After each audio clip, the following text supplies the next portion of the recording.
That's the most organic we can be here, like weirdos.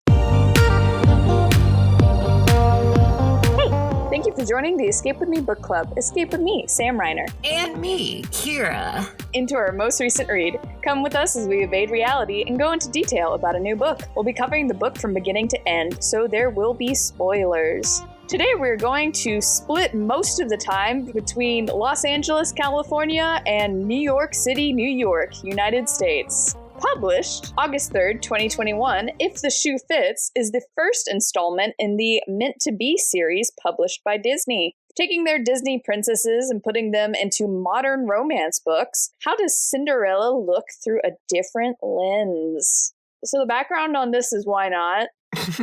No, the background on this is Disney was like, BookTok makes a lot of money. What if we could make money there too? Oh, please. They've been on BookTok. They were looking at all the contemporary romance money and we're like, we could use one of our subsidiaries to make a bunch of contemporary romance, which they kind of do anyway. Or we can have all this IP we're sitting on and we can just repackage it again and people will buy it. Remember how we've already been repackaging the same IP for the last 15 years? Well, here's another way to do it, but this time it's woke. Sorry. But yeah,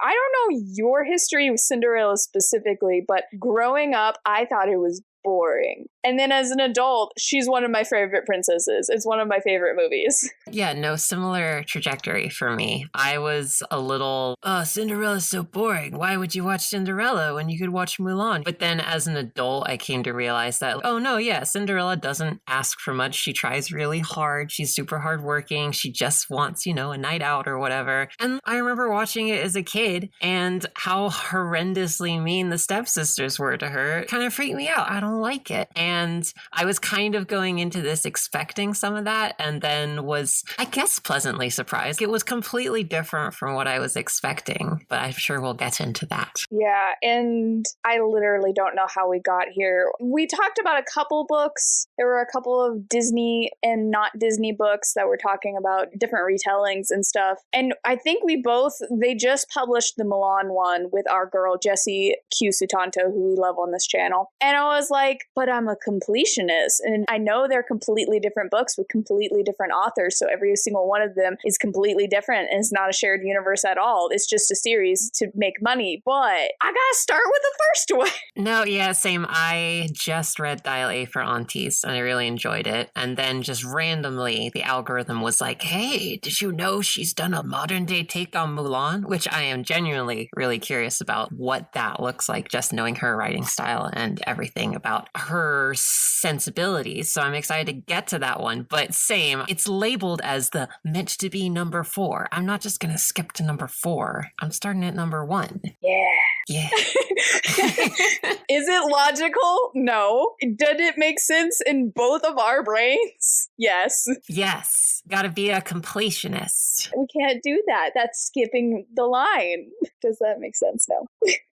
Do I know that? Yes. Does not matter. Here we are. So I like to do a little bit of an about the author. Yeah. I haven't read her other books, but I think it adds some interesting context just knowing what her other main primary work is or whatever. So she's originally from Connecticut, but she basically grew up in Texas. She's a very Midwestern person to this very day. She apparently splits her time between Texas and Kansas. So you really don't get more Midwest than Kansas. But she went to Texas Wesleyan. Oh, good night. I did not look that up. Anyway, she went to a university in Texas and she majored in political science. Interesting. Yeah, so that poli-sci ex-boyfriend, maybe that was a reference. Yeah, I was not expecting that, but that's pretty cool. So she ended up becoming a librarian, but started writing books her senior year of college. And she's probably best known for a book called Dumplin'. Yes, this book I was vaguely aware about because it was turned into a film a few years ago. Yes, it got turned into a Netflix movie with Jennifer Aniston. Only the highest quality caliber from my Netflix original film films, please. But no, it made for an interesting perspective to go into this, because if you're thinking about it from the angle of, okay, Disney wants a piece of that BookTok action. What are they going to do? Okay, we want to take these fairy tales, these existing stories, these existing IP or whatever, and we want to filter it through a modern lens. It is interesting just looking at this, and the Milan one, which I'm sure we'll get to, basically picking authors based on their strengths and being like, okay, here, you're given Cinderella in a modern setting. We know you from this one book that you wrote, Dumplin', and now we trust those sensibilities. Do with it what you will, which in some ways I think is kind of admirable, because it's tough out there for an author, even if you've, got a successful book or whatever. And so it's nice to think that the Disney Corporation and all its multiple wings and all the other things going on is going to give money to authors to reinterpret these stories in a way that is fitting to their nature. Did any of that make sense? I don't know. Yeah, I think they're actually doing that pretty well. I know a bunch of relatively, just authors that wouldn't have been given a chance like 20 years ago. We've also done the series by Roseanne Brown, who I love. And she published this really good series that I'm obsessed with, and then turned around and she got IP work with Disney, and she did a lot of work in Black Panther and some Star Wars stuff. Yes, we love to see it. Get that work, which, by the way, being an IP author is very hard because you have to write the book very quickly. The timelines on these things are legitimately nuts, and this channel has ranted extensively at the Twisted Tales series timeline. It's insane. Sometimes it's 3 or 4 books a year. Sometimes we're going to take a 2-year break. But either way, we're going to have 1,000 of them. So it's very difficult, but we love to see people getting work. So let me tell you the premise of Dumplin'. I don't know if you know it. Just barely. So I'll tell you the premise, and then tell me if this makes 100% given we've read this book. Right. There's a beauty queen pageant winner who has a daughter, and the daughter is plus size and enters the beauty pageant world because probably pressure from her mother. I did not get that in the synopsis, and I did not have time to watch the movie. But gets into this world, but starting a revolt about beauty standards and what they stand for and the pressures of being beautiful, and everyone should be beautiful. And it ends up with everybody, like all of the contestants, rebelling against the beauty standards from beauty pageants. And yeah. Gotcha. Yeah. So it seems like it's a very similar book. Yeah, I read the premise of the movie and I was like, wait a minute. This makes a lot of sense why Disney would pick this author. Do you think? They were like, can you give us Dumplin' but Cinderella? I hope to God the Mulan one ends up being Dialé for aunties, but but in Mulan. But Mulan. She has written a couple of contemporary romances. Okay. But that would also be very good. Oh my goodness. But yeah, so that's that author. And she has some other books. She co-writes a Christmas series, and there's a couple other things. But yeah, I was like, okay, that makes a lot of sense. I understand now. But back to this book, age level adult. It is contemporary romance, but it's not spicy. Yeah. I was really curious where Disney was going with this. Right. I should have come prepared, but I didn't do research into the target demographic. I assumed this was a YA book just because of the lack of spice. I assumed this would be like your high school girl who's a Disney fan but wants to dabble her feet into BookTok or whatever and read more contemporary romance, and this is just a nice jumping off point, and also a lesson in adaptation and how you can take classic Hallmark storytelling and apply them to a modern context. I assume it would be for that age. So you saying that's an adult book, I'm like, oh, that skews a little older than I would have assumed. And then again, that's not just because of a lack of spice. It's okay if an adult doesn't want spice in their book. That's fine. Yeah, it is not a spicy book, because that was what I was wondering with Disney, is because the trend in contemporary romance is to have this nice, cozy-esque vibe. Right. And then smut. Yeah. And so I was literally wondering, I was like, Disney, where are we going with this? So content warning, just so you know. Miscarriages are mentioned. Death of a parent is a huge theme of the book. There's language, blood, nudity, and sex implied. They kind of just, all we have is tonight, and it cuts. You could probably pretend it didn't happen. They had some kissing and made out and then go back to their rooms, honestly, if you wanted to. But there was a moment where it was just like, oh yeah, my roommate just sleeps in the nude. And I was like, oh. And then some of the scenes with him when they were flirting with each other, and it was romantic, but it was also innuendo. And I was just like, is this going to be like 40 chapters and chapter 36 is just a sex scene? Where are we going with this? How adult are we making this? But that adult, honestly, that's probably as far as it gets. Yeah, because I mean, going back to what I was saying about, I assumed it would be a YA entry, like romance for Disney kids or whatever. No sex scenes, but lots of weird stuff brought up, lots of S words. I was like, oh, dang, okay. A lot of talk about cleavage. They mentioned, like,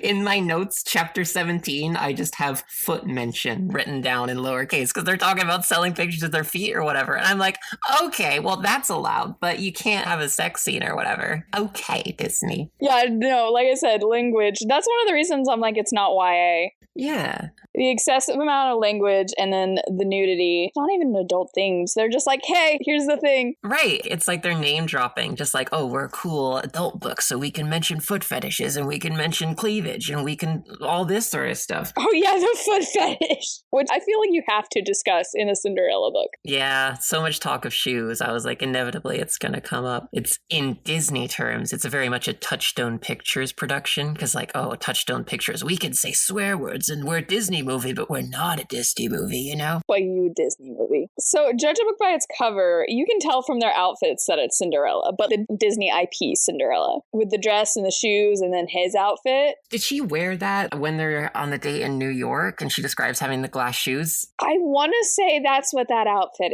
is. Gotcha. But take into account that I know nothing about fashion and sometimes they would say words and I'm like, I don't know what any of this means. This means nothing to me.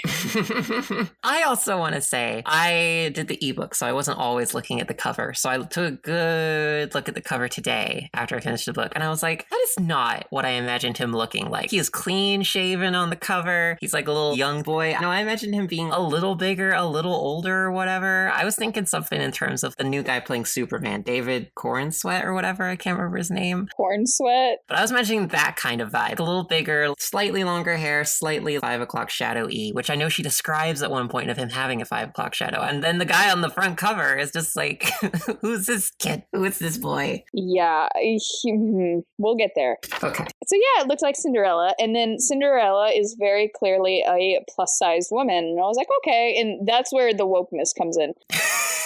I also want to make it clear, I don't say wokeness as a bad thing. I say it as a joke. I actually think woke is good, and we'll get into it with this book because there's a lot of representation and really surprising stuff that Disney is not doing in other branches of their company in this book. But it does feel a little corporate, doesn't it? Yes, but I've seen corporate Disney woke in the past, and it's really bad usually, and this is not great, but it is, for Disney, somewhat subtle and better done. Yeah. We'll talk about it, but yeah. Yeah, the author is a plus-sized woman, which also helps the narrative, making it authentic and hopefully something that women can either identify with and understand or be a eye-opening situation for them to where they can kind of think about it differently. The only reason I say it feels a little corporate is I do think it plays a little safe sometimes. Right. There's just enough wokeness to be like, hey guys, we're woke. GERD, all those terrible, intolerant people, but also bubble gums and rainbows still. Yes and no. I see where you're coming from. Part of me is just like, well, yeah, if you're making a book where there's going to be at least a handful of characters who are higher ups in the fashion industry, you're going to have queer people. You're going to have non-binary people. You're going to have people of all different presentations and identities. And so I do appreciate that aspect. It's not just them being like, hey, this character's non-binary because sort of thing, because I have friends who work in fashion. Of course, there's plenty of queer people there. But I can see how it could seem a little bit like, oh, there's characters of all diversities within the girls. Oh, let's name drop that this character is gay, this character is gay, or whatever. And it's in there. But also when you're working in not just the fashion world, but also the reality TV world and the world of production and television, a lot of my friends who are in the industry are queer in some regard. So in that case, I was like, yeah, well, if you didn't, it'd be weirder in some sense. But that being said, I can understand how it could take you out of it just to be like, and here's this person, and oh, guess what? They're gay. No, I was fine with that. Honestly, I was just like, per capita, I was like, there's a lot of lesbians, but she's also living in Los Angeles, and that makes much more sense. Exactly. She's in the two gayest cities. She's in New York and she's in Los Angeles. She's gonna run into some queers. My issue was more so, I go back and forth because a part of me is like, they deserve a book to have a plus-size woman and her be awesome, and it not be a traumatic thing. Just like with Black readers, they don't always want to be reading about their own trauma. Yes. But at the same time, you have a plus-sized woman going onto a reality show that they have never had a plus-sized woman on before in Los Angeles, and all of the comments love her. Yeah. She is America's sweetheart. Nothing on the internet triggers her. Her stepmom is a producer, and I'm so worried about you. America can be so cruel. Yeah. Look at all these tweets saying they love you. No one has ever said a mean thing in their life. She gets texts, she gets emails, she gets her social media back. Everybody loves her. The world is her oyster, and I love that for her. But then why did you bring that up, that was a potential? Right. I suppose it's better than just her having to deal with overt cruelty in the escape from reality, comfort read type way. Because I feel like if you're going to go for a comfort read and then you also skew into the territory of just how awful people can be to plus-sized and fat people, it might take away. It really depends. Do you want to go full cozy, or do you want to actively face the reality of how a lot of people of different body sizes are treated? And it just kind of leans into cozy so far that I can understand frustration. So I just worry that some people out there will not understand. Cindy is very aggressive about it. Yeah. And it makes sense having the context that I have. But if someone is diving into this babies first, oh my gosh, people are mean to people of different sizes. I grew up in the 2000s. Hillary Duff was being taken onto interviews when being asked how she's going to go on a diet because she's just too fat. Paris Hilton was called a whale. Yeah. Paris Hilton! And so I grew up with that, and I understand how terrible that is. And so I understand how that would create such an aggressive person. Right. And not to mention the slight hypocrisy of how much of that was caused by and how much of that pressure were on Disney Channel starlets of the early 2000s and late 90s and things like that. Yes. And women in general. And she calls it out a little bit how it's the cocaine bodies of models and stuff. And it's like, we want to see your ribs and your bones and stuff. And we're still going to call you fat. Yeah. And so I understand how that creates an aggressive person, but none of that's in this book. And so she just can come off as extremely aggressive against nothing. Right. And like I said, I go back and forth. I hope this is exactly how the author wanted to represent it and not Disney coming back in and being like, oh, let's dust this off a little bit. We don't want people to get too far out of their cozies now. You know, we want a tear shed. We don't want actual crying. Right. And that's where I'm like, I'm worried it's a little corporate. That makes perfect sense. I get you. That being said, this is Cinderella LaCroix. Like, we get a taste. There's a little flavor there. We can see some nods. Her stepsisters are called Anna and Drew. That's really cute. I love it. There's an orange taxi that she has to take. I'm fine with that. Oh, look, there's the outfit. There's the glass slipper. I didn't get that the orange van was a pumpkin. I feel so stupid. There's so many times I made notes when I was reading. I was like, when they refer to the nephews and nieces as three little mice, I'm like, you can't do that. You've already named one of them Gus. You can't just be like, oh, three little mice, he, or whatever. Yeah, I didn't catch things like the pumpkin. God's sake. But that being said, her stepmom likes her and she's rich and gives her money and funded her whole lifestyle. And her half-sisters are super supportive and love her throughout the entire book. They don't even let the man come in between us. It's not even an issue. It does feel pretty squeaky clean. That's something I alluded to earlier talking about the original Cinderella. Yeah, it freaked me out as a kid. They are so mean to her. And in this, all that is scrubbed away. They're all so sweet. Everyone gets along. It's also squeaky clean. But then also her name is still Tremaine. I don't know. That part caught me off guard. Oh, you're changing fundamentally everything. Everyone's nice now. Everything's fine. She's still Lady Tremaine though, even though she's just a yoga pants wearing mom with a bob cut or whatever. She's a rich girl too. Yeah. She's been rich. She's into all of the fashion. Even when she was poor, she got pizza delivery every week. I'm just saying I was poor sometimes. That's the dream. That's the suburban dream. Right. That really threw me off. I read so many Cinderella retellings, and that's the staple, is the stepmom hates her, stepsisters are mean to her, she is still a great person and does all that stuff, and literally all she wants off is a night just to go dance. She doesn't want a prince. She's just like, whatever. And that took some getting used to. I kept waiting for the other shoe to drop, but at best, all she could say about her stepmom was, we didn't always see eye to eye, and sometimes it was awkward. Yeah, I was really thinking the angle they were going to take, they were still going to skew in and have the stepmom be kind of like the villain because she's a producer on a TV show. And it'd be really interesting if they winded up like she's a villain, but she's that polite, condescending type villain or whatever. Or even sort of well-meaning, but also super problematic. Because at one point, Cindy's like, I don't think she's ever been comfortable with me being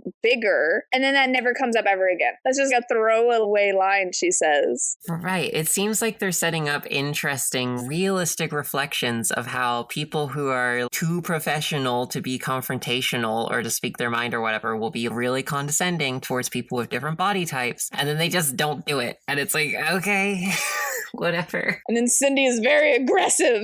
Yeah. Railing against the machine. That's my only concern, is I wonder if she had a punchier book and Disney came in. If this was the way she wanted to tell the story, all for it. You can have it. I will take all my comments back. But I wonder, and you know that NDA ain't gonna let her tell. Not at all, no. But yeah, she is obsessed with shoe wear. And as a person that has all of 3 pairs of shoes, the beginning was not for me. When you say the beginning, do you mean the prologue or going into the modern? Not the prologue. The prologue was fine, but like in the beginning, she's like, I'm such a fashion person. Let me talk about all my fashions, and let me talk about all these shoes, and all these labels, and all of these shows, and all of this stuff. Yeah. To establish her character, and I'm like, I know what Downton Abbey is, sort of. Oh my god, the number of times this book just name drops and references different things is sometimes funny and sometimes very bizarre. But I guess piggybacking off of that, I'm thinking more with the prologue, but then I think this goes into the first few chapters as well. Did you find the pacing was really kind of weird? Not just the pacing of scene to scene to scene, but even flow of thought and from one moment to the other. There were some jumps sometimes where they would skip a scene. I was like, okay. And then there were times where we would get so much detail. It would be like 3 chapters on one scene.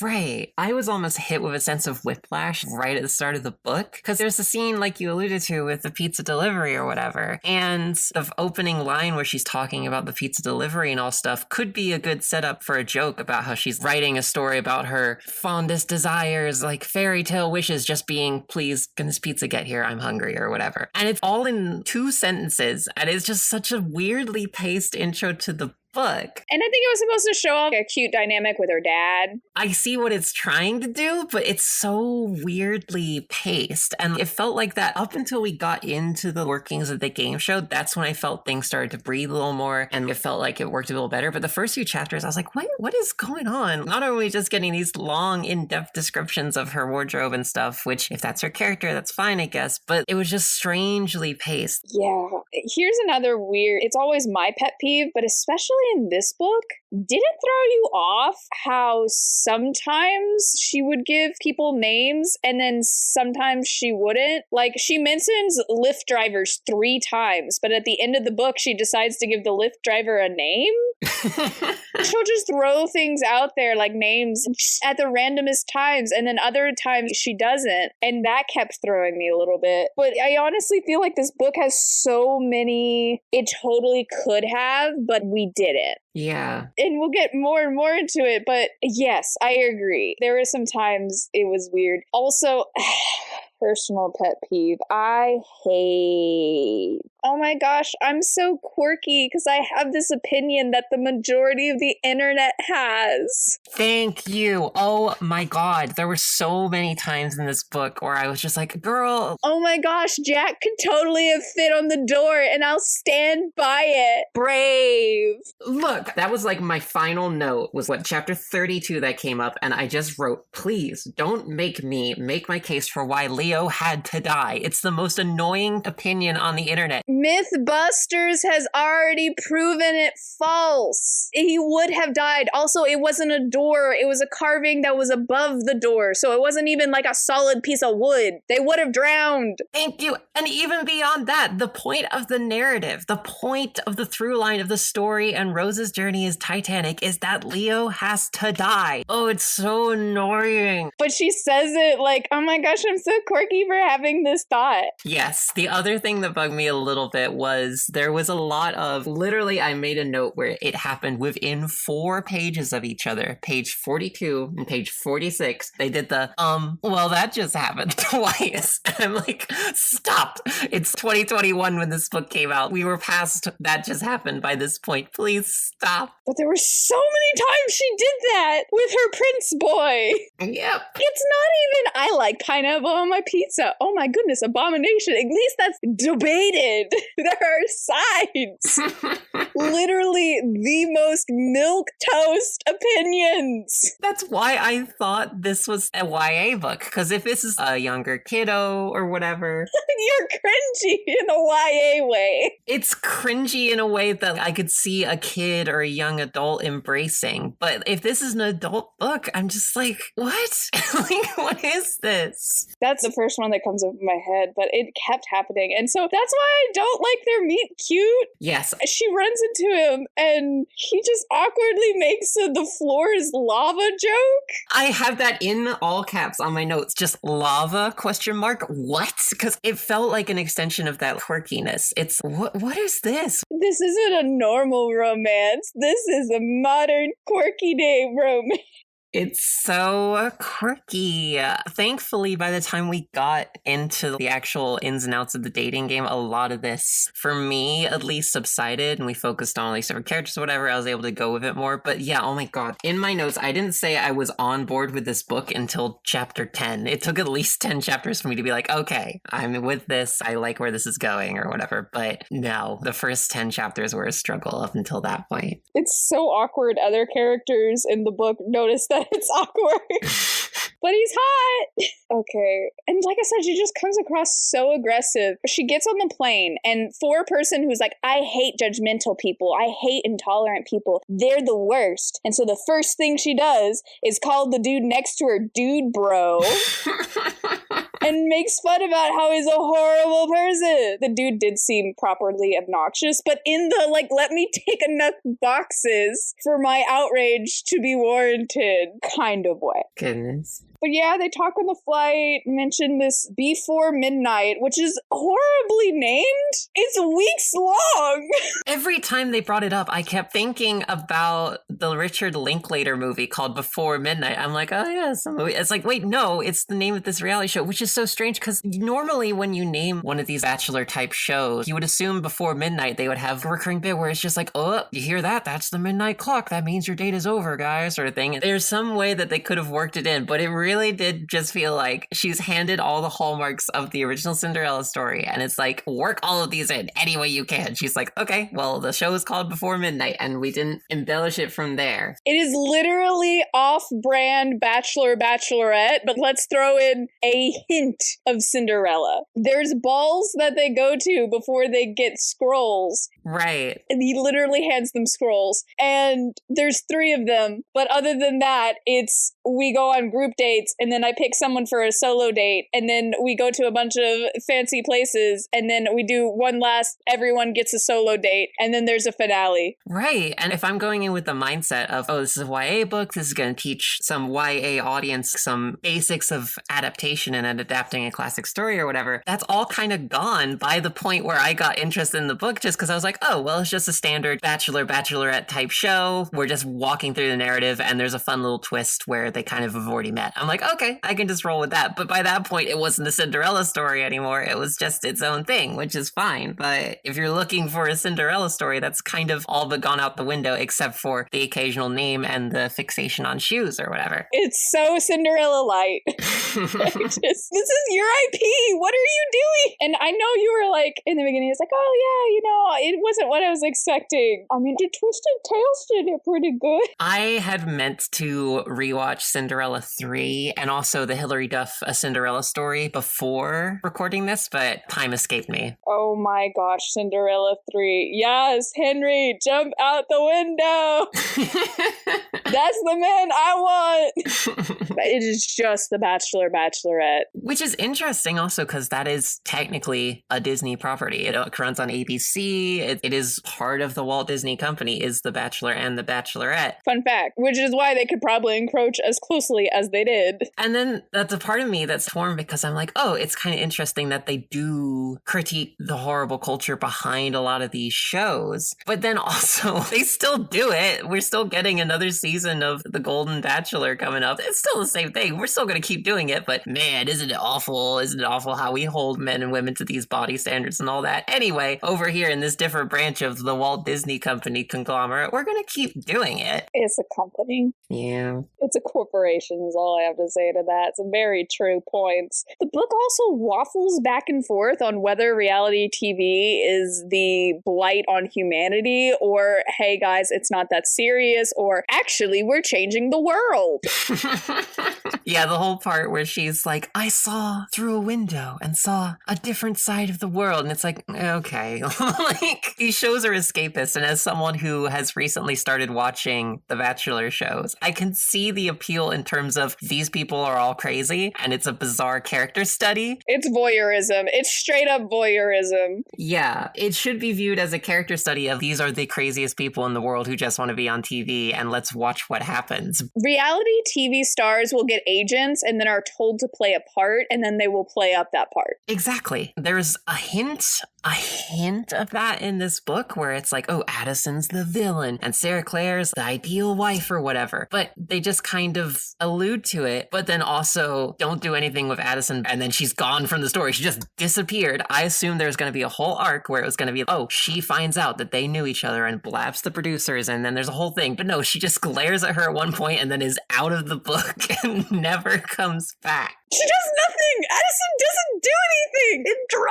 me so nuts! They describe her as a Kardashian type, and sure, she rubs Henry the wrong way at one point. She makes comments about Cindy's weight on their date, which I'm like, you're an idiot, but okay. Right. But she shows up, she's kind of a mean girl. She says that, and then she's a non-issue. Oh my gosh, Addison found out that Anna is secretly seeing a producer. Nothing comes of that! Plot lines come up and are abandoned. At the end, she's like, oh, I was here for love, and then immediately gets her comeuppance when she finds out she doesn't get the money. Oh my god. Why was she in this book? There were so many times where I was like, oh no, the Mean Girls is gonna... They get walkie-talkies, but they shouldn't have, but they have walkie-talkies, Cindy and Henry, and they have these conversations over the walkie-talkie, deeply personal. He is giving some information. He's like, don't tell anyone ever. And I was like, oh, the information is gonna come out, and he's gonna be like, oh, Cindy, you told people. Yeah. And she's gonna be like, nuh-uh, and Addison or another crew member who just turned to that channel heard the thing and spread it around. No? The book is at its best when it's just not the will they won't they, because we can kind of guess that they will, but the obstacles that come in the way of them getting to be a couple, the fact they're stuck in this reality TV show, but they already like each other, but they got to play the game. But there's so many points where interesting things are set in place that could add to those obstacles, that can make those obstacles more interesting, or ooh, how are they going to overcome this, especially when they're already pairing Henry up with this one woman or whatever. There's so many interesting potential plot threads that are either very quickly done away with or are introduced and then disappear. Okay, well, thanks. That's what I mean, where it's cozy. Addison is there. Oh no, Mean Girls, I hate her. There, so she's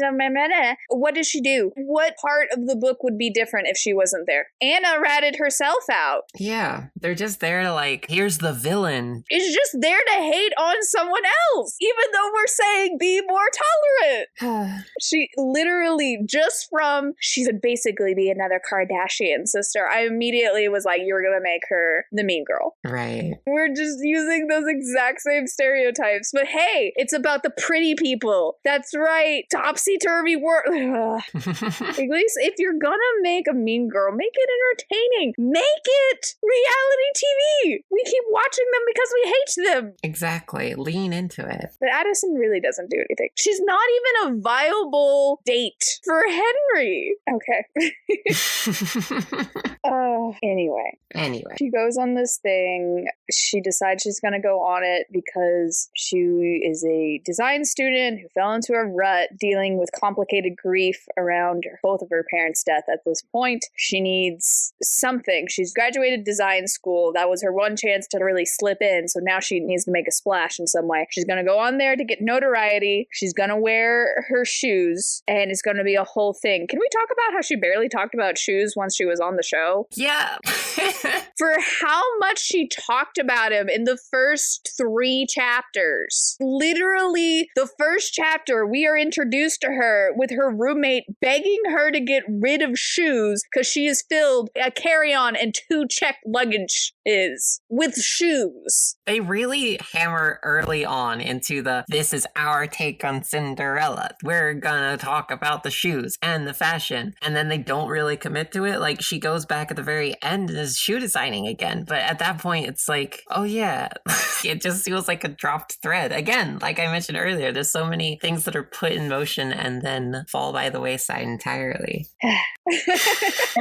So, goes on there. And the book keeps going back and forth between Cindy being like, oh yeah, I grew up in the business. I understand this is all fake. I know all this behind the scenes stories. And then her being confused how reality television works. Oh my gosh, people are being so mean to me. What do you mean the production wants to keep the mean girl around? Clearly that means Henry actually loves her. The book ends, the last chapter, with Cindy being like, you sure you don't want to date Addison? You didn't get rid of her when you had the chance to. This girl just do be forgetting everything that is set up for her. It's crazy. And she gets upset because apparently the crew, I'm just going to skip most of the dates because, oh my gosh, look, they're so cute and quirky and they're so in love, even though they're in a reality TV show. But it really does feel like a lot of Henry and Cindy time. I just really wish they had leaned into the reality TV show angle. I feel like that's so interesting and new in my readings of Retelling. It could have been done 1,000 times over, but I haven't seen that yet. And so I really wish they had leaned more into that, this new angle of how Cinderella works. Yeah, and it's kind of like what I was alluding to right at the beginning, where you get this author who has done a book about beauty pageants and about that culture and everything that goes into that, and you're asking her to take her sensibility and her background and her writing and apply it to this piece of IP. And reality TV on paper, I bet the pitch was on paper, great premise, and the best parts of the book is where that was shining through. But yeah, she kind of wanes in and out of being aware and forgetting everything she knows about the industry. She comes off as insanely naive for somebody that understands that they got the mansion because of this, that. Seriously, they set her up to be like, oh yeah, I actually know the truth behind all those stories, all those rumors about the show. I know everything. This isn't about love. I actually really do like Cindy in a lot of things. I don't like when they try to make her relatable. I think that she's her worst when they try to make her relatable. But just in general, I like Cindy. A lot of the issues I have with a lot of contemporary romance is one of the partners is amazing and then the other is milquetoast. And it's usually the woman being milquetoast because it's written for women and you're supposed to identify with the women. And then the man is over the top amazing because you're supposed to fall in love with him. And I feel like this book actually does a really good job balancing it, where it's, oh, he does have his good things, but he also has his bad things. And he's kind of actually a very complicated person, although we don't really get the page time to really delve into the complication. It's fine at the end, we swear. But I felt like they actually did a really good thing. But there are just so many times where it's just, I just want to bang my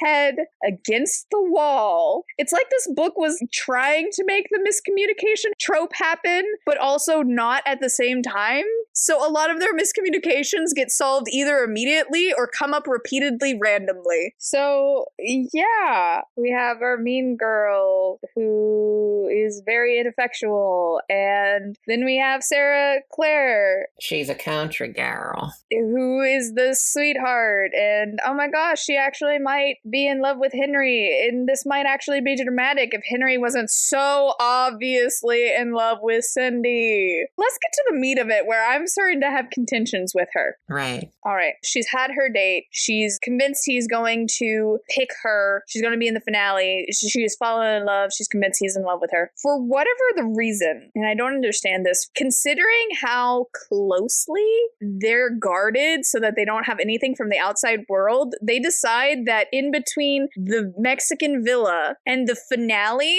that the girls go home. That was so confusing because, again, I have watched The Bachelor. I've watched The Golden Bachelorette these last few recent seasons, and they do a similar thing where it's like they fly them out to these villas and they're out on the beautiful coast and all that, and they have dates out there, but then they stay there through the end. That's where the big finale is. And so I'm thinking, oh, she's flying out there, they're going to go through it, but randomly they send them all back to then send them back there again. It's just so counterintuitive. I'm just like, what's going on? Because they can get on the internet, they can get their phone, they can see how they're being perceived. Right. Why? Okay, I don't understand. But in the car, heading to go home, before she may or may not get a scroll, which I kind of hated. Oh my gosh, it's so funny because a boy asked Erica on a date when she was a child by reading a scroll. That is actually kind of camp and I love it.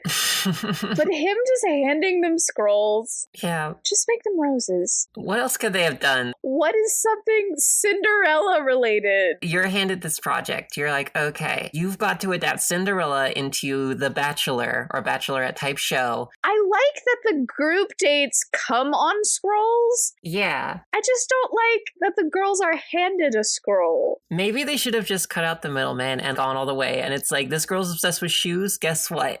When you get accepted to next role, everyone gets a shoe. What about that? Exactly. It would have all come together. And then she could have been like, oh, wow, this one matches my shoe from my collection that I have in my massive suitcase or whatever. Yeah, I didn't like the scrolls. But on her way to the airport, Beck, who's this junior producer, she's the one who's like, think of me as a fairy godmother, honk honk. And I'm just like, okay, please stop.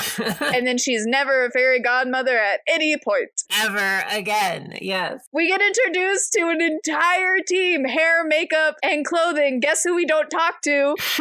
Hair or makeup, to the point where one point in the book, they confuse Ginger, the hairstylist, and instead use the name Gretchen, who was a contestant. Wait, did they? They did.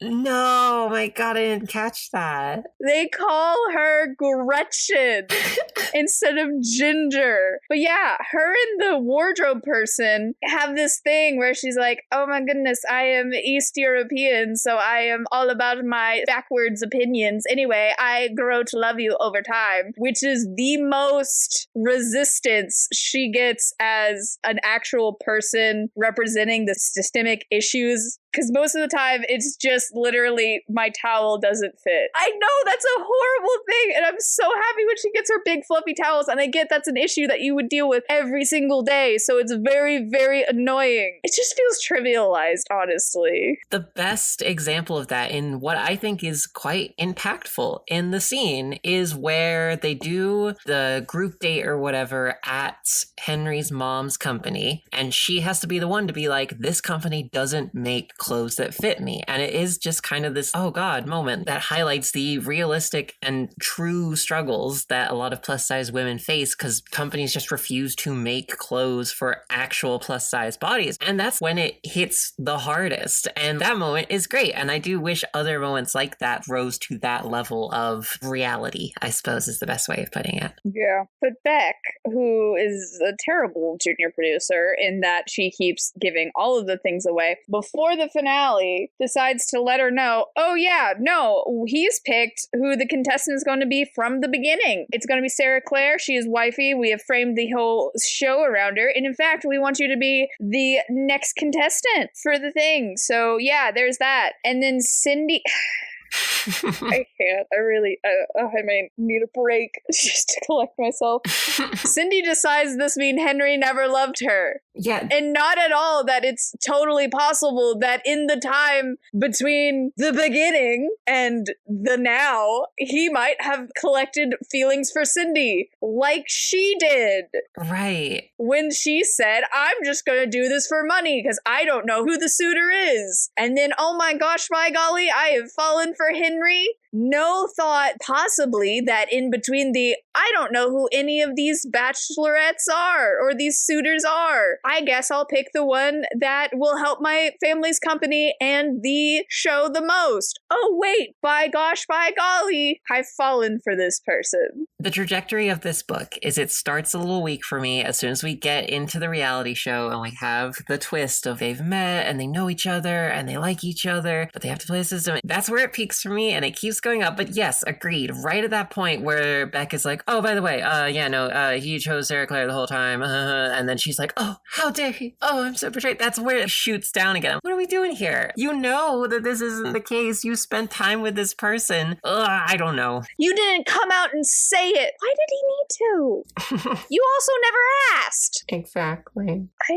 What are we doing? And then all of her friends feed into the delusion. All of them, which might be accurate. Yeah. But I need a voice of reason. This is so random. Like we talked about the name dropping a little earlier, but I guess talking about the dates for a second, it's so funny to me that half of the names of shows they go to on dates and stuff that they watch together. The Lion King! The Lion King show. And then she was like, it was a good show. And it's like, all right, stop. And then his complaints sound like someone who doesn't live in New York creating a New York character. Cindy gets excited about seeing the Statue of Liberty. You have lived in this city for 4 years. My little southern butt knows that this caricature is that they hate it. And he pulls up, this is all tourist crap. I'm gonna take you to a dim sum place that plays bingo after midnight. What are we doing here? We don't even get to see that they played bingo. That's what I mean. We cut to that scene really weirdly because they have a secret date where they talk to each other. She sneaks to his room. I was like, uh-oh, here it is. Yeah. Here's the spice. And he's like, I wouldn't have planned any of that stuff for us. And she's like, oh, what would you have planned? And he's like, oh, there's still time for me to show you. And I'm like, oh, we're about to get a spicy scene. And they're at dim sum bingo. Which that could have been a funny joke if you had landed it like that. They really played it up like you're out to get a spicy sex scene and then just jump and then even have her reflect on that a little bit. This isn't what I expected, but she just plays along. She just goes to dim sum bingo. What are we doing here? That should be the soundbite at the beginning of this episode. Just you quietly going, what are we doing here? It's just we're so quirky. This is love, right, guys? Youth? I kind of hope every single book in this series is like this. I hope they all... We get to the end, we're like, what did we just read? I hope they all have a kind of fun, unhinged energy. Yes, I hope they all kind of have a fun idea pitch, like, Cinderella, but it's a reality show. But then they're populated by characters who act like they're on Earth for the first day in their life. I'm just processing that as I managed it as I read the book, and I was like, that was weird. But having to relive it by telling our listeners about it. I will say yes. I think it's a book that as you're reading it, I was just like, oh yeah, going chapter by chapter, as you do with most cozy reads. And whether that's something to be said about the nature of cozy reads is that when you go back and rehash what you just read, you're kind of just like, what's going on there? What was the through line of that narrative? What are we doing? Why are these characters acting like this? It is the more you think about it. And maybe that is something to be said about cozy books in general, but I don't know. Yeah, I don't know. That's just straight up. I can't justify any of it. And I feel like I'm dunking on the book. I actually liked most of it.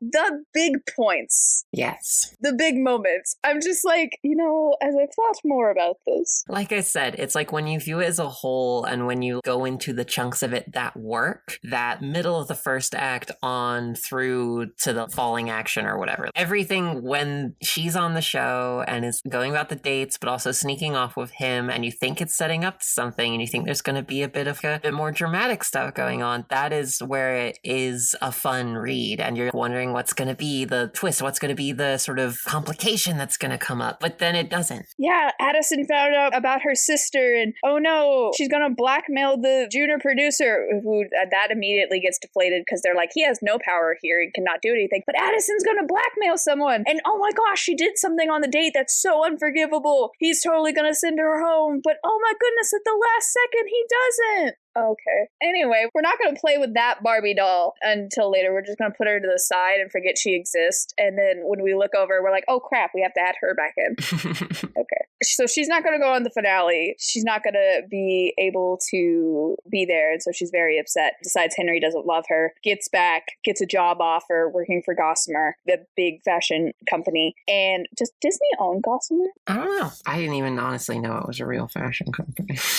No, that's shocking. No, is it a fake brand? I think It sounded weird. shopgossamer.com, Gossamer Vintage. Special vintage and bridals, Atlanta, Georgia. There you go. Yeah, it's a fashion brand specifically known for lingerie and underwear. I think we're getting two different results here. She made it sound legit. I don't know anything about fashion. I don't know what's going on. And there's Gossamer Gear, which is backpacking and hiking equipment. And then Gilt+Gossamer, clothing for boat housing. But it was also primarily a shoe company, right? Because it was like men's shoes. Yeah, it was a men's shoe company. That they wanted to include women. So the name is real, but it's not real. Okay, I was confused then. But anyway, she gets to go to this and, oh no, she's choosing the job over the man. And she's not going to go to the finale because she's going to this job thing. And oh my gosh, she doesn't show up. And then she watches live as Henry is crumbling over the fact that she doesn't show up. And there's just such disconnect in her brain where she's like, I've chosen my happiness, and my happiness is this job. The reason you chose the job is because you thought Henry wasn't going to pick you, even though you totally got a scroll, and the scroll should have told you that he wants you to be there, even though she's convinced herself she was going to show up and not be picked, even though clearly he went to Beck, and Beck was like, he was insistent that you were there. What are you doing? I like the ending where she keeps the job, she gets the thing, she's working for a shoe company. I love that for her. I thought she was going to end up at Lumac, but I kind of love her being her own thing. Right. And Henry being his own thing and having to prove himself and stuff. But what? And then Henry disappears from the finale. Yeah. Which makes great TV. I think they should have embellished that final scene more. I know she like shut it off really quick, like shut it off or whatever. And then Beck calls and she's like, he's missing. And she's like, turn it on. Yeah, I wanted to just dwell in the moment of full pandemonium. Because if that happened on live TV, yeah, they do accurately reflect that it's like the meme of the moment and everyone's talking about it. But that is a moment that you want to sit in and have fun with. Just go off the rails and explore the comedic possibilities of that scene. And they don't. They're just like, the girls are crying and they're stand-in for Jesse, Chad, or whatever his name was. It's just they're laughing maniacally. And it's like, okay, embellish on this. This is really fun. The fact that he's just ditched it. And instead it's just chapter ends. Okay, I guess we're not exploring that again. Yeah, the chapter ends 3 weeks later. What? I would have liked to see both Sarah Claire and who was the other one who was in the finale? So Sarah Claire cries and Addison's just like, this is a bunch of crock because I don't go get the money. Yeah, they should have had Addison loses her mind, and that's the completion of her arc. Actually being dramatic. Right, that would have been so much fun. And instead, just literal time jump 3 weeks later. Oh, guess what? Me, Sarah, Claire, and all of them, we're all friends now. Well, we're in a group chat. Yay. Yeah, they gloss over the fact that, oh, after the show we had a 5-hour call. Yeah. And we dished everything out. Now we're the best of friends and we're texting constantly. Sarah Claire's heart was broken. What do you mean you're just gonna gloss over that? 3 weeks later, oh, we're best of friends. We have a group chat. It's fine. We see a whole 3 texts, 1 from each. Anyway, she's working for a fashion industry and Henry hasn't reached out at all. Oh my God. He's been MIA. No one knows where he is. No one will give a message to him. She tries to talk to Jay. Jay's like, oh, maybe I can, maybe I can't. She's going to Italy for 2 weeks. It's very dramatic. And it ends with a normal conversation at her work desk. All of that build up for a normal conversation. I did like the subversion of she designed a shoe and it fit him perfectly and she put it on his foot. But the fact that the book ends with, if the shoe fits, I was like, okay, guys, what are we doing? It's so common though. But yeah, it just wraps up all neatly. Nice little bow. She chides him about Addison, but not about, she did. She's like, oh, what about Sarah Claire? And he's like, we had no chemistry. What are you talking about? Well, you didn't send Addison home fast enough, even though Beck told me that you're not allowed to send her home. My contract. Anyway, you should totally come by Italy for the weekend. It'll be great. There's no stakes. It had such promise to be so dramatic. So yeah, they're a thing now. And nothing was ventured. Nothing was lost. Yay. It was all low stakes, and those low stakes contributed to that ending. And now that I understand that, maybe I'll be more generous to the other books now that my expectations have been managed. But how do you write a reality TV show Cinderella book and it be low stakes? Most of the girls were nice to her. It does take so much of the potential, not just of the idea, but some of the unique things of the original Disney film, and just kind of throws them by the wayside. You put yourself in a tricky corner when you even write this book, because I don't really want to read a whole book where everyone is nasty to a woman of a certain body size, because God knows women who are plus size have to deal with that every day. But you put yourself in the corner where you want to represent people with a different body type and do it well, but then you also are avoiding any confrontation, you're avoiding any flare-ups, you're going full cozy, and it's exactly to your point. It ultimately just ends up doing a disservice to the people you want to represent and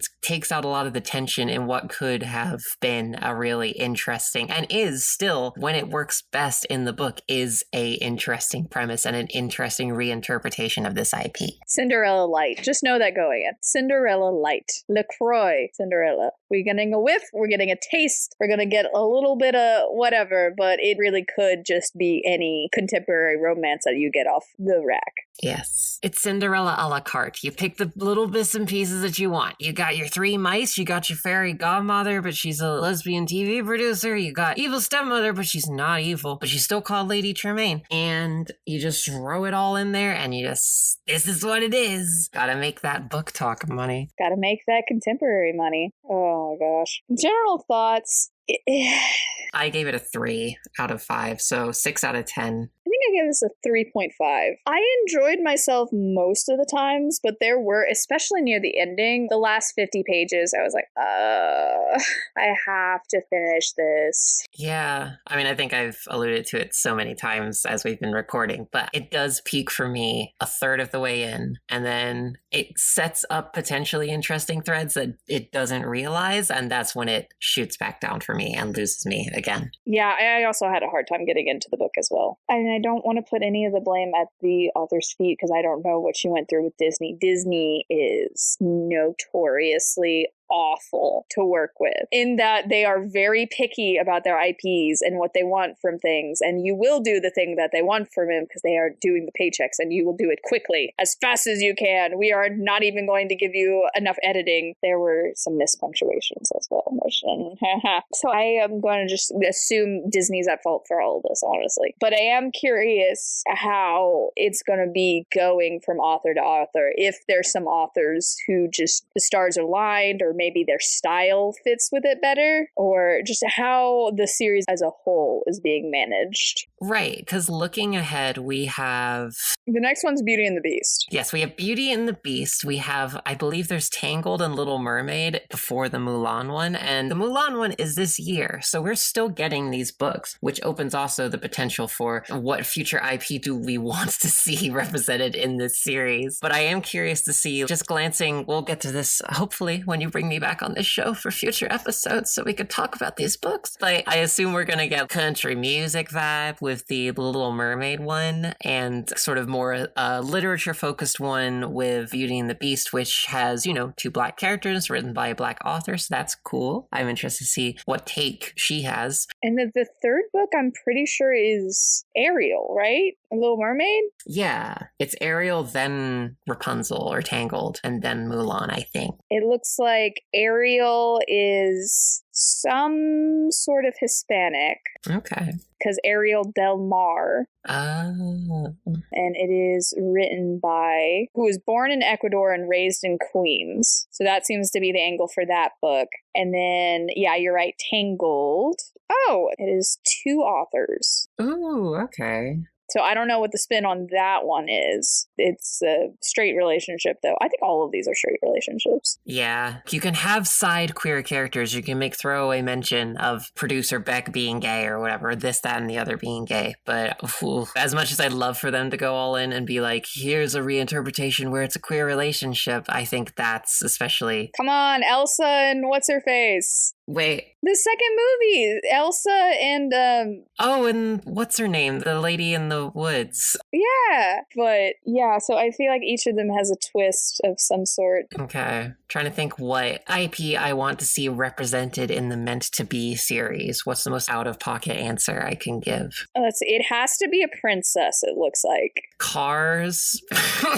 Oh my, stop. No, I want Cars. I want human Lightning McQueen race car driver and Sally. I want them as humans as a BookTok. Stop, it's making too much sense. Disney, hire me to write Cars fan fiction. Oh my goodness. Let's get Merida in there. And then the lesson is, oh, that's not very good, actually, for a contemporary romance. I take that back. I mean, you already got that. I'm a strong, independent woman. I don't need no man. Yeah, but there's only so much of that you could have in literally a romance series. We can't have her decide to choose her own fate at the end of the book. They would rebel. And here's the twist, though. Here's the twist. It's another duo, and one person is writing Brave tie-in, and the other person is writing Brother Bear, because both are movies where people get turned into bears. And it's all just, yeah, I'm there. Disney, hire me. No. We need to move on. One question for the author. Do you have just one question? I mean, I have a lot of questions, but if I was legitimately face to face with her right now and I had to avoid all of the NDA questions that I have, right, I would love to hear her talk about how it felt being the foundation book for this series. Right. Because I can look back at Twisted Tales, which was started by Liz Braswell and branched out into other authors. There are some series that Disney has, like the Villains series, all by one author. But Liz wrote 3 books, and then they went on hiatus, and then it came back, and we pulled in Elizabeth Lim for Mulan, and then Liz was there, and then we pulled in Jen Colonita, and they're pulling in more and more authors as we go. And you can still see, though, the influence Liz's dark, twisted stories have over the entire series, where it feels like these authors are trying to find their footing in a Liz Braswell world. And so I'm going to be curious how she felt setting those standards in this book. And as we read the others, what is the framework that continues? What stays, what goes? Right. Just like judging the covers of the next few books, I can already kind of fill in the blanks in some cases. Like I alluded to, I'm pretty sure the Little Mermaid one is going to be very modern music focused or whatever. And just based by the cover of the Mulan one, which is what got my attention to the series, I feel like they're going to go for more of like a big business and maybe like they'll lean into the gender elements of Mulan and because she's like wearing a suit or whatever on the cover. So I could see that being in line with the precedent set by this book. I hadn't actually thought about it from that angle because I am not as familiar with the other sort of modern day Disney interpretations and books and all that. So I would be very interested to see what direction, if she has sort of set these hallmarks. You can imagine that with this series, though I'm sure there are hallmarks set up here, from the get-go, they can just go up to all these different authors who have their different styles, who have their different trademarks, and be like, okay, you're writing a Disney book, you're writing this princess, it's in this modern era, or even you're writing a modern Disney tale, choose a princess or whatever, and then they are allowed to approach it however they wish. I'd be very curious to see how that plays out across the series. We'll have to find out. What is your one question for the author? Yeah, most of my questions would definitely be NDA about the limitations that I'm sure she had working with Disney and the parameters she had to push back against. But I would say, ignoring the NDA questions, my question for her would probably be about her relationship with, obviously not going into it's an ABC program and what things you can and can't critique or say, but her relationship with those Bachelorette programs, because I feel like I was just reading her acknowledgments at the end of the book, and it seems like she's in a similar position to me, where in writing this book, she was very new to this world. She said she's like, oh, I'm a recent convert of Bachelor Nation or whatever, which is similar for me. I'm only like 2 seasons into watching these shows now. If it doesn't have Gordon Ramsay, I don't want it. Oh, but see, you got to watch all these shows and then connect the threads, how they all exist in the same universe. I could go on a spiel. Oh my gosh. But I am curious what resonated with her. I'm sure that just based on the way she words it in the acknowledgments, it was a matter of she's handed do a modern Cinderella, and just given her sensibilities and her previous work, she's like, oh, we can apply this to a dating show, and it went from there. But I would be curious to see what specific parts resonated, because she did get a lot of the hallmarks, a lot of the different tropes of the Bachelor franchise down to a T, verbatim in some sense. They got what happens on these shows, and I would be interested to know what, I mean, I know she mentioned in the acknowledgments doing a bunch of binging of the show, but I would be curious to see, did she have a different idea for the narrative going in before she actually familiarized herself with the show, or did she always have that sort of peak and valley with the narrative? Also, did she only watch that dating show? Because it feels like it a little bit, but I wonder if she had researched a bunch of different ones. She was doing her research during lockdown. Oh, heaven help us all. So she was obviously having to do a lot of, previous seasons of shows. Not even to speak on the quality, but didn't we all pick up at least one trashy TV show? Like, I picked up The Circle during lockdown, so... Classic. Yeah, but I would be curious to see, I've alluded several times to how the ebb and flow of the narrative, about how where it peaks for me and where it tails off for me towards the end. And I wonder if those specific story beats were affected by the traditions and hallmarks of those sort of programs, if that makes sense. Rating. I give this a plastic glass slipper out of 10. Fun fact for homecoming, I absolutely did have these beige plastic shoes that I was convinced, oh my gosh, it's just like Cinderella. But they served the purpose. Didn't really look like glass slippers. Probably more comfortable, but definitely not as up there, not as fashion statement-y. But that's kind of how I felt with this. It serves the purpose. You get the idea. If I told someone, oh my gosh, it's like Cinderella, they'd be like, yeah, it's totally like Cinderella. But is it? Is it? So that's kind of how I felt. They did just enough for Disney to be like, yep, slap our name on it. Just make a mass-produced contemporary romance about it. Yeah. I am going to give this book 3 tenuous Disney references. So I'm talking number 1, Lion King Broadway show. Number 2, Lizzie McGuire movie. Number 3, High School Musical. They just keep name dropping these Disney properties. Oh, there's a Lady and the Tramp is there as well, but they don't get that one. Oh yeah, she's like, oh, I love watching the Lizzie McGuire show and then the High School Musical franchise, which I'm just like, oh my gosh, millennial! Yes, the one that caught me off guard, I was like, that's such a strange way to put that, was at one point, I think it's at one of the dates, a bunch of the girls go, ooh, and she describes it as like they're watching a montage from Ocean's 11, and I'm like, what? Is that what people do? I like Ocean's 11, but do people go, ooh, during the montage? I don't know. It just felt so like an alien came to Earth and was tasked with imitating our writing sometimes. Yes, I give it 3 tenuous Disney references. I see what you're trying to do, but are you trying to wear my skin? Come on, BookTok, get us to those millennial women. You know them. They like things. They like Lizzie McGuire, and they like High School Musical, and they like Ocean's 11, and they like The Lion King on Broadway, and they like Lady and the Tramp, and they like slightly obscured references to selling pictures of your feet online, and they like Lady Tremaine, but she's a yoga mom. What else do they like? Quick, throw more things in there. They like The Bachelor. They like... I can't. I'm pronounced. It really does feel like a group of marketing people got together. Yes. Hey, AI, tell me all of the things that are trending on TikTok with millennials. What nostalgia do they have? And it just came back with a list, and then they copy pasted that into an email and sent it to the author, and were like, reference all of these things. Oh my God. And this is from 2021, so before AI was really accelerating to the levels we see today. I guarantee you, as this series gets on, it's just going to get even more. Well, maybe they'll get better at it, honestly. Maybe they'll hire me so I can write my Brave For your Cars Brother Bear crossover fan fiction. But in the end, would you read it again? Probably not. I was thinking about that. Probably not. I think the people who would get the most out of this, which is why I'm so surprised that it's considered an adult book, are high schoolers, kids who like Disney but want to start exploring quote-unquote adult novels or BookTok or whatever. Yeah, this does feel like an adult from a teenager's perspective. Exactly. It's the way it's written. But it has just enough where I'm like, you wouldn't find this in the YA section. Exactly. It doesn't have any spice, but it has reference or it drops words that kind of push it out of YA territory. So I am a little miffed between who is this for? Is this for Disney adults like myself? Is this for high schoolers?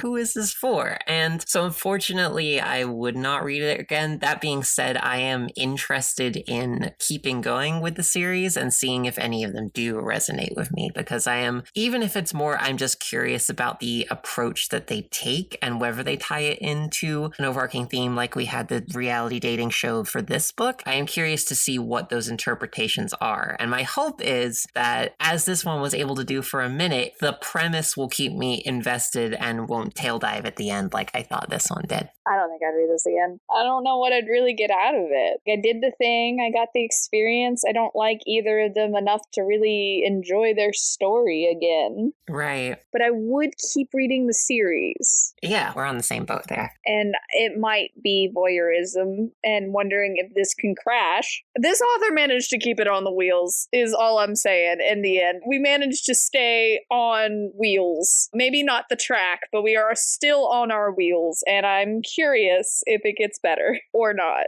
Call it morbid curiosity. Either way, I'm kind of here for it. Morbid curiosity. But have you read this book? What's your favorite Cinderella retelling? Do you have any book recommendations for us? Tell us all about it in the comments below. If you like the video, hit like, and if you're enjoying yourself, hit subscribe for more. Thank you for exploring If the Shoe Fits with us. Join us next time when we'll be covering Sally's Lament by Mari Mancusi. I'm Sam Reiner. And I'm Kira. And we hope to see you at a frontier next time. Escape With Me Book Club is a Lunar Skulk production. Check us out on Facebook, Instagram, or TikTok to keep up to date with us. Lunar_SKULK.